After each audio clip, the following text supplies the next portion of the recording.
हरे कृष्णा। श्री चैतन्य महाप्रभु के घर के आगे से एक बार एक महान पंडित जा रहे थे। तभी जगन्नाथ मिश्र ने उनसे विनती की कि कृपया आप हमारे घर में आकर हमारे घर में एक दिन निवास कीजिए। तो ब्राह्मण ने कहा कि हाँ ज़रूर, मैं आपके घर एक दिन निवास ज़रूर करूँगा, पर मेरे बाल गोपाल के लिए मैं स्वयं भोजन बनाऊँगा।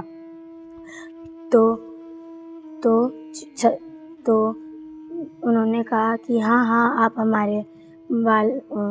हमारे घर में निमाई को आशीर्वाद दीजिए और भोजन बना सकते हैं।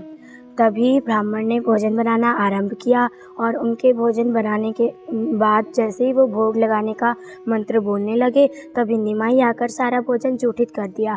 और उनके सारा भोजन जूठित करने के बाद उन पंडित ने खड़े होकर जोर-जोर से चिल्लाया, ओ कृष्णा, ये तुमने क्या करा निमाई। तभी जगन्नाथ पंडित भागते हुए आए और उन्होंने कहा कि क्या हुआ। तो पंडित ने बताया कि निमाई ने मेरा सारा भोजन जूठित कर दिया है। तभी जगन्नाथ पंडित ने निमाई को सची माता को बोला कि निमाई को लेकर पड़ोसन के घर चले जाएं। तभी सची माता निमाई को लेकर पड़ोसन के घर चली गई और जगन्नाथ मिश्र ने उनसे विनती करी कि कृपया आप वापस से भोजन बनाएं अपने बाल गोपाल के लिए। तो ब्राह्मण ने कहा हाँ, मैं वापस से भोजन बनाऊंगा।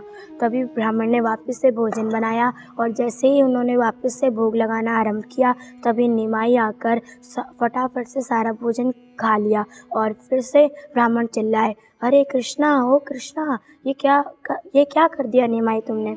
फिर से जगन्नाथ पंडित आए और उन्होंने निमाई को एक कमरे में बंद कर दिया। फिर उन्होंने पंडित से विनती करी कि कृपया आप वापस से भोजन बनाएं। तो पंडित ने कहा नहीं, भगवान को आज मेरे हाथों भोजन खाने की इच्छा नहीं है, तो मैं भोजन नहीं बनाऊंगा। वैसे भी मैं जंगल में रहता हूँ, तो जंगल में मैं सूखे घास पत्ते खाता हूँ, तो आज भी मैं वही खा लूँगा। तो जगन्नाथ पंडित ने उनसे निवेदन किया कि प्लीज़ कृपया हमारे घर में आए हुए कोई भी पंडित ऐसा कभी नहीं करते हैं, कृपया आप भोजन फिर से बनाएं। तो पंडित ने कहा कि ठीक है, मैं एक बार फिर से भोजन बनाऊंगा। तभी जगन्नाथ पंडित ने निमाई को कमरे में बंद कर दिया और उन्होंने जैसे ही भोजन बना के भोजन लगाना आरंभ किया, तभी भोजन लगाते समय निमाई अपनी योग माया शक्ति से आकर सारा भोजन खा लिया और उन पंडित को बोला कि तुम मुझे बार बार भोजन ग्रहण करने के लिए बुलाते हो और जब मैं आ जाता हूँ तो तुम मुझे भगा देते हो। तुम मुझे बुलाते क्यों और जब मैं आता हूँ तो मुझे भगा क्यों देते हो।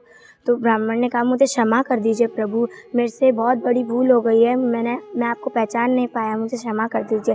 तो तभी निमाई ने कहा कि ठीक है, मैं तुम्हें क्षमा करता हूँ, पर ये बात तुम किसी को नहीं बताओगे। अगर तुमने ये बात किसी को भी बताई तो मैं तुम्हें कठोर से कठोर दंड दूंगा। तो ब्राह्मण ने कहा ठीक है, अब मैं ये बात किसी को नहीं बताऊंगा। हरे कृष्ण।